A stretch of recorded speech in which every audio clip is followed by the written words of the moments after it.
Welcome to Miss.sheeena's world. Don't forget to like, share, and subscribe.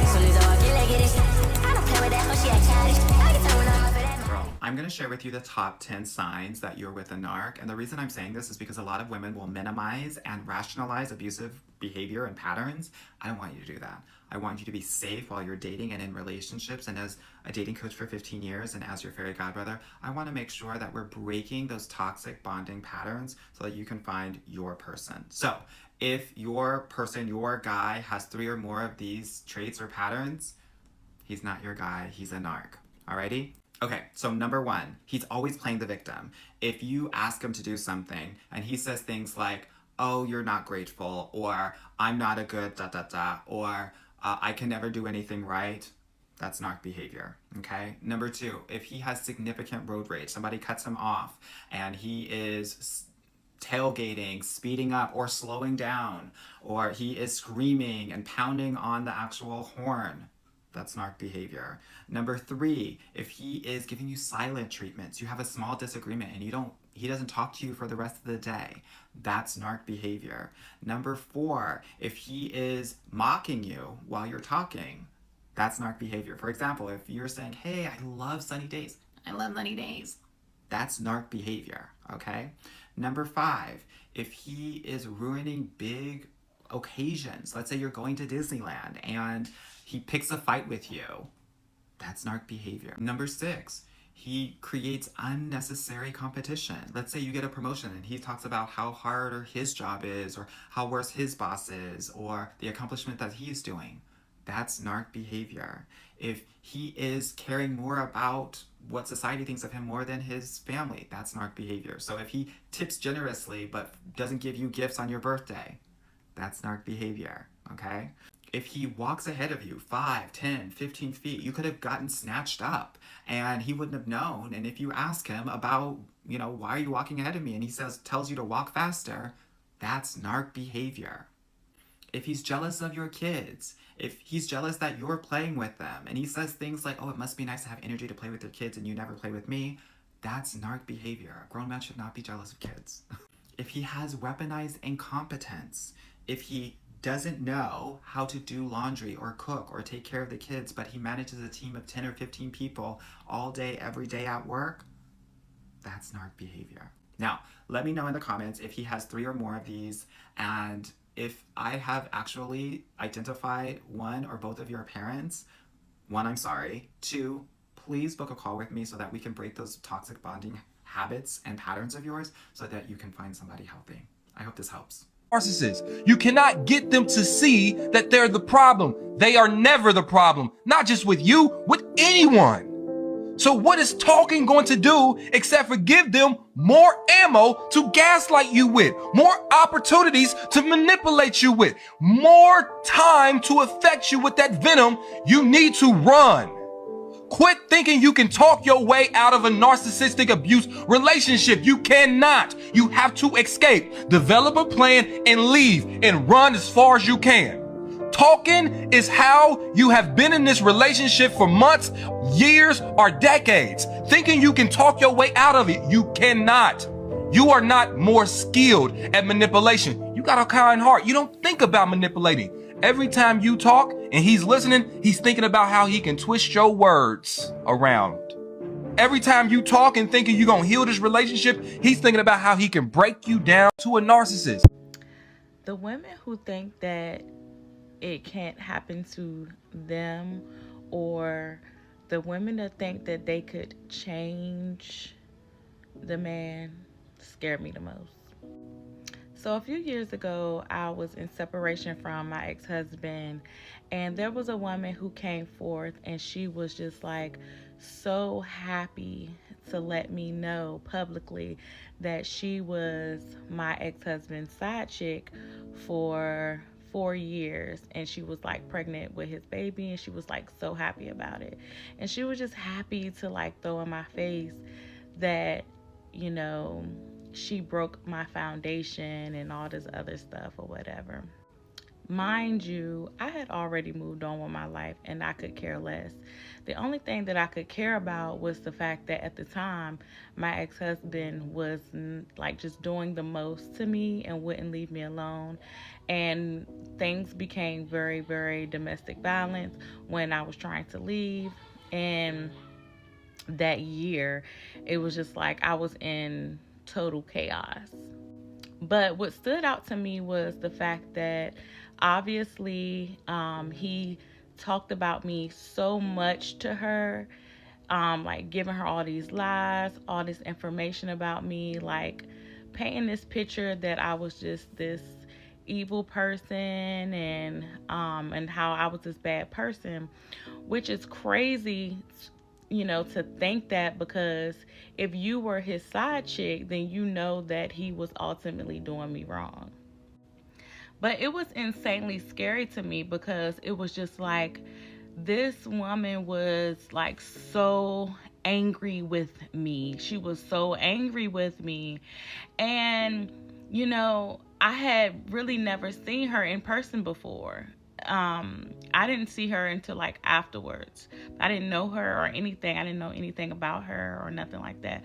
But she hated me. She hated my guts. She was like mad with me. And men do this. They will be with their wife or their girlfriend and they will be doing her wrong and cheating on her and doing stuff like that, and they will go and vent to another woman about this woman and say all these mean things, and then the woman will build up animosity towards this other woman.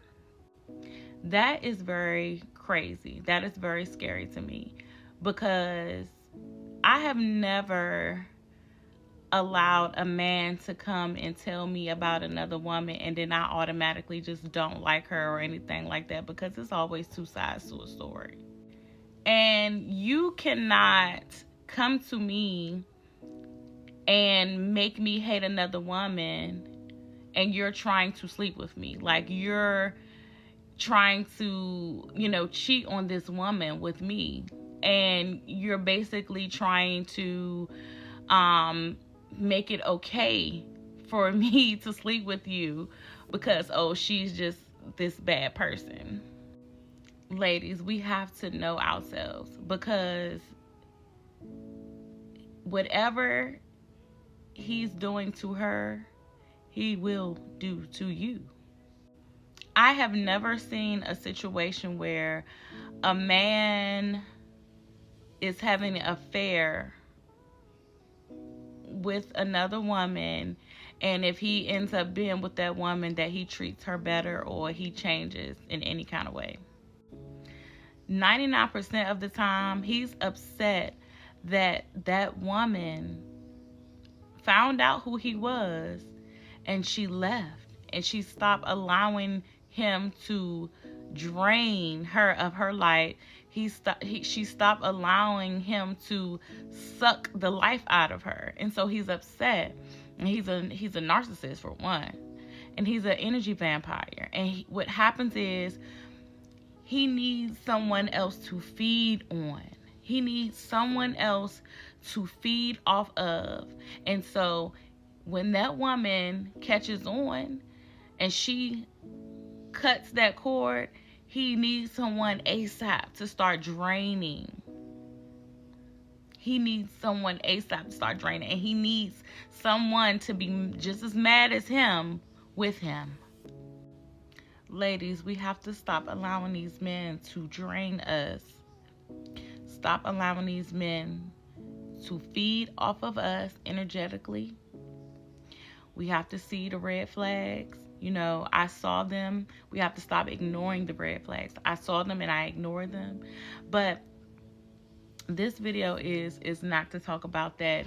But basically, as women, we have to stick together and hold these men accountable. There is no situation where a man is going to leave another woman and come and be with you and treat you better, especially when he's cheating on the other woman with you. It's never going to happen. 9 times out of 10, he is going to do you worse than he did the other woman. So, never allow a man to come and try to paint a picture about another woman to you. He's doing that because he's mad that she cut him off from draining her life. Simple as that. One thing you'll notice in a narcissist that's being heavily influenced by demons is that they hate accountability, but they love to paint a narrative. With a narcissistic person and with demons, it's never about truth. It's all about chaos, confusion, and things have to look a certain way versus facing what actually is. So whenever truth is settled in, it's how can I switch the narrative? How can I make myself look good? Or how is it that I can conjure up some kind of lie or some kind of falsehood I created in my mind to make the other person seem as if they're that? And one common thing you'll notice whenever you attach yourself to this kind of person is that everything is your fault and they've never done nothing wrong. They minimize their flaws, but maximize yours to make it seem like you're the problem. Their concern is not facing truth, it's running from truth, and they have to hide behind some type of chaos and confusion. Demons cannot hide in truth. This is why narcissistic people who are being hosted by demons create all types of confusion from the delusion of their mind, always trying to paint a narrative. The narcissist has to have some type of chaos to hide behind. They have to hide behind your flaws so they don't have to face their own. This is why a narcissistic person always brings out the worst in you. It's not so they can actually be better. It's because they gotta make you seem bad. They gotta have you at your worst to make them look better. And what's crazy is the things that they admire about you, they'll begin to not only mimic it, but try to siphon it out of you, literally draining you from the inside out. Admire the good parts of you, but jealous of you. Mirroring your good traits, but not because they actually want to be that way. They just want to give off the appearance. And you cannot reason with anybody who is not willing to face truth. So what do you do to free yourself from a narcissistic person? You leave. You do what God has called you to do. You stop feeding into the games that they setting out for you, the traps that they setting. They've banking on you to be emotional so they can keep you emotionally entangled with them. Stop falling for the trap. Stop trying to figure them out, because all that is just a rabbit holes of lies. When it's this simple, they've been traumatized, they're insecure, they got a lot of stuff that they got to sort out, but they don't want to sort out, but they want to give off the appearance as if they did. Now, does that sound like somebody you can reason with? This is why it's important to know God, trust in God, and ask God for strength and give you the wisdom that you need, so that way you're not entangling yourself in some mess that you're not even supposed to be a part of. In this video, I'm gonna show you what it's like to go through narcissistic boyfriend or narcissistic husband abuse, all right? Warning, women, pay attention to this. Number one, constant criticism. They'll make you feel like you're never good enough, even over small things. That's not love, that's control. No matter what you do, it will never be enough. They'll keep moving the goalposts. They'll keep expecting more from you until you start burning yourself out. Then eventually you're going to start relying on them, and you're going to need their validation to see if you're doing a good enough job for them, and you'll end up losing you. Number two, gaslighting. They will twist reality and make you doubt your own memory or your feelings. If you keep asking yourself, am I crazy? You are not crazy. There's nothing wrong with you. You have been gaslit. That is emotional manipulation and emotional abuse, which will cause you emotional stress. That's not good for your physical body. Number three, the silent treatment. They will shut down or ignore you to punish you or control you. That is emotional manipulation, not healthy communication. Anytime this person can't get their way, they'll shut down. They'll stonewall you. They'll look at you like you're crazy. They'll look at you like you're stupid. They'll dismiss you. Your feelings don't matter. If they don't get nothing out of it, it ain't affecting them. That sounds like a you problem according to them. Walk away. Number four, isolation.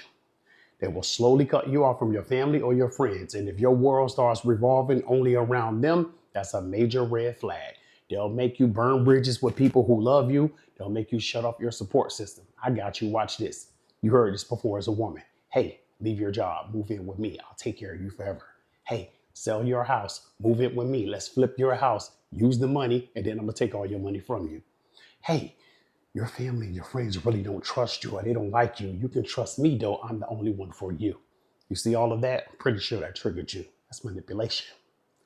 Number 5, mood swings and the blame game. One minute he's sweet, the next minute he's cruel, and somehow it is always your fault. That is emotional abuse, plain and simple. One minute he up, the next minute he down. One minute he cool, the next minute he tripping. Dr. Jekyll and Mr. Hyde. You need to run from a person like this. If any of you women watching this video is going through what I just covered, put down in the comment section below, never again. Because you will never again go through this in the name of Jesus. And I'll touch and agree with you on that.